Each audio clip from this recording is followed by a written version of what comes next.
আসসালামু আলাইকুম ভিউয়ার্স। আজ আমি চলে এসেছি নাটোরের চলন বিলের পাড়ে। আজ আমি আপনাদের দেখাবো চলন বিলের প্রাকৃতিক দৃশ্য এবং এই বিলের মুক্ত পানিতে হাঁসের সাঁতার কাটার কিছু দৃশ্য। আশা করি পুরো ভিডিওতে আপনারা আমার সাথে থাকবেন। স্বচ্ছ পানিতে মনোরম পরিবেশে হাঁসগুলি সুন্দর করে সাঁতার কাটছে। দৃশ্যটি দেখে আমার অনেক ভালো লেগেছে, তাই তো আপনাদের দেখানোর উদ্দেশ্যেই আমি এই ভিডিওটি করেছি। আশা করি পুরো ভিডিওতে আপনারা সাথে থাকবেন এবং চলন বিলের প্রাকৃতিক দৃশ্য উপভোগ করবেন। দেখুন, এই হাঁসগুলি পাড়ে বসে আছে, কিছু হাঁস পানিতে সাঁতার কাটছে। অনেক সুন্দর একটি নিরিবিলি শান্ত পরিবেশে হাঁসগুলি সাঁতার কাটছে। দেখতে আমার খুব ভালো লাগছিল। আমি অপলক দৃষ্টিতে হাঁসগুলির সাঁতার কাটা দেখছিলাম আর ভিডিও করছিলাম। আর পাশেই দূরে নৌকায় জেলেরা মাছ ধরছে।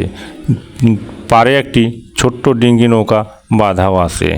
আমি ভিডিও করতে করতে যখন হাঁসের কাছে যাচ্ছিলাম আর হাঁসগুলি সব দৌড়ে পালাচ্ছিল আর পানির ছলছল শব্দে আমাকে পাগল করে দিচ্ছিল।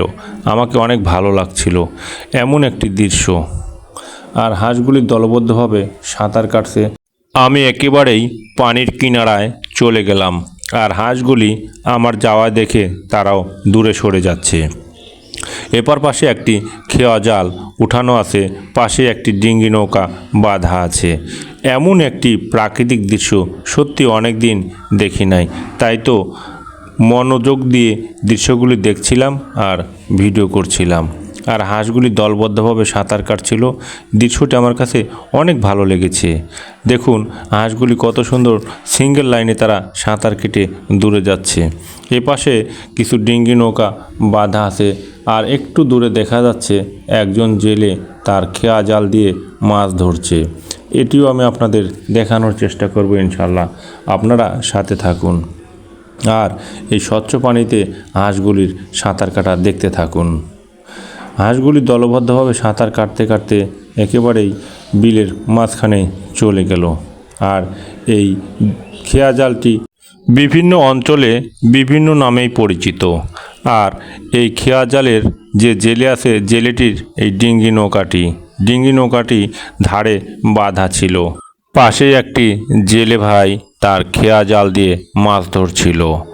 আর মাছ ধরার দৃশ্যটিও আমি আপনাদের দেখানোর চেষ্টা করব। আমি একটু জুম করে নিচ্ছি। জেলে ভাইটি তার জাল তুলছে আর জালের ভিতরে অনেকগুলো ছোট ছোট মাছ এসে জড়ো হয়েছে। আর সেই জেলে ভাইটি মাছগুলি আস্তে আস্তে ধরার চেষ্টা করছে এবং মাছগুলি ধরে পাশে যে আরেকটি জাল দিয়ে ঘেরা আছে এর ভিতরে কিন্তু সে মাছগুলি ঢেলে দিচ্ছে বা ছুঁড়ে ফেলছে। পরবর্তীতে যখন মাছ ধরা শেষ হয়ে যাবে তখন সেগুলো একসঙ্গে তুলে বাজারে নিয়ে বিক্রি করবে। দেখুন, আসলে এরকম দৃশ্য আমরা সচরাচর খুব কমই দেখতে পাই। তো ভিউয়ার্স, আমি ভিডিওটি আর বেশি দীর্ঘায়িত করছি না। ভিডিওটি আপনাদের কেমন লাগলো অবশ্যই কমেন্টে জানাতে ভুল করবেন না।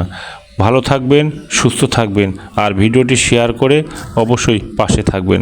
আজকের মতো এখানে শেষ করছি। আল্লাহ হাফেজ। আসসালামু আলাইকুম।